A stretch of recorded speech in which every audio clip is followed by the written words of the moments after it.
ఇప్పుడు భగవద్గీతలోని మొదటి అధ్యాయంలో 2వ శ్లోకం చదువుకుందాం. సంజయ ఉవాచ దృష్ట్వా తు పాండవానీకం యూఢం దుర్యోధనస్తదా ఆచార్యముపసంగమ్య రాజా వచనమబ్రవీత్. దృష్ట్వా తు పాండవానీకం యూఢం దుర్యోధనస్తదా ఆచార్యముపసంగమ్య రాజా వచనమబ్రవీత్. ఇప్పుడు ఈ శ్లోకానికి భావం తెలుసుకుందాం. సంజయ ఉవాచ అంటే సంజయుడు ఈ విధంగా చెప్తున్నాడు.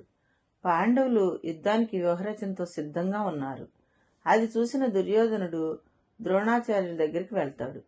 కానీ ఇక్కడ ధృతరాష్ట్రుడు పుట్టుకతో గుడ్డివాడు, కానీ అతనికి అంతర్జ్ఞాన నేత్రం వరంగా ఉంది. అయినా కూడా అతని కుమారుల మీద అతి ప్రేమ వల్ల అది కూడా కనిపించటం లేదు. ఎక్కడ తన కొడుకులు అర్ధరాజ్యం ఇచ్చేస్తారోనే ఆదుర్దాపడుతున్నాడు. సంజయుడికేమో మహారాజు ఉద్దేశం తెలుసు. అందుకని ఆయనకి ఊరట కలిగిస్తూ ఇట్లా చెప్తున్నాడు. పాండవులు వ్యూహం చూసిన దుర్యోధనుడేమో గురువుగారి దగ్గరికి వెళ్ళాడు అని చెప్పాడు.